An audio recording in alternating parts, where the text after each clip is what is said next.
কি করছিল state of mind মনে হচ্ছে? তো আমার জানা নেই অতটা। সকালবেলা খবর আসে ওর মা রান্না করছিল, 10টার দিকে হবে বোধহয়। আমরাও বাড়িতে ছিলাম। হঠাৎ ও খবর পেয়ে চিৎকার চেঁচামেচি করে সঙ্গে সঙ্গে বেরিয়ে যায় গাড়ি। আমাদের একজন ছেলে ছিল, তাকে সঙ্গে পাঠাই আমি, ওর সঙ্গে যাইটুকু। তারপরে গিয়ে দেখি সায়েন্সলেস, তারপরে হসপিটাল, ডেথ ওখান থেকে ঘোষণা করে। তারপরে বাকি যে সরকারি সিস্টেম আছে, পোস্টমর্টেম আদি হয়। এখন যতক্ষণ না পোস্টমর্টেম রিপোর্ট ডিসক্লোজ হচ্ছে বা আমাদের কাছে আসছে, তখন তো বোঝা যাচ্ছে না কি হয়েছে না হয়েছে।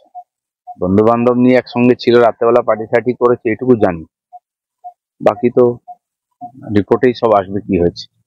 কিন্তু যেহেতু ওর মা যেটা কালকে বলছিল, সেটা হচ্ছে যে আপনার সঙ্গে যখন বৌদি থাকলেন তখনই ও একটু আরো বেশি অযত্নের ইয়েতে পুরো উচ্ছৃঙ্খল, মানে খুব অযত্নে থাকছিল, তাই না না, ওই বন্ধু বান্ধব নিয়ে ছিল তো, 3জন বন্ধু একসঙ্গে থেকে একা থাকেনি।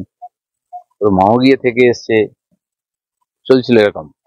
কি ঘটনা হয়েছে, কিন্তু যে প্রবলেমটার কথা বলা হচ্ছে, ড্রাগ বা ইত্যাদি, প্রবলেম আগের থেকেই ছিল।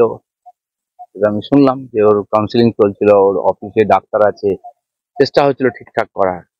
আর কি কারণ হতে পারে, হঠাৎই বা একদিন হয়ে গেল, কারণ একা তো ছিল না, যেদিন হয়েছে বাকিরাও ছিল সঙ্গে। কেন হলো কি হলো সেটা পুলিশ দেখি জিজ্ঞাসাবাদ করেছে। বাকি রিপোর্ট এলে বোঝা যাবে ঘটনাটাকে। একটা তরতাজা যুবক, সব দিক দিয়ে ফিট, সব ভালো। এখন কি চলছিল ভেতরে জানার সময়, আজকে যে আমরা দেখছি যুব সমাজের মধ্যে নেশার যে প্রভাব, তার এটা একটা নমুনা। কতদূর হয়েছে, কি হয়েছে, কি নেশা নিয়েছে কিনা, সে তো কিছু বলতেই পারেনি। সে তো আগেই শেষ হয়ে গেছে, কিছু করার সুযোগও ছিল না। আমার মনে হয় আগামী দিনে সেটা বেরোবে, এবং এই ব্যাপারটা একটা বড় শিক্ষা আমাদের সবার জন্য। আজকে আমাদের ছেলেমেয়েরা কোথায় যাচ্ছে, কি করছে, তাকে মানুষ করে দেওয়া মানে খালি পড়াশোনা করিয়ে শিখিয়ে দিলাম চাকরি পেয়ে গেল, এটাই সব নয়। তারপরে এত বড় রিস্ক থাকছে, এটাই চিন্তার বিষয়।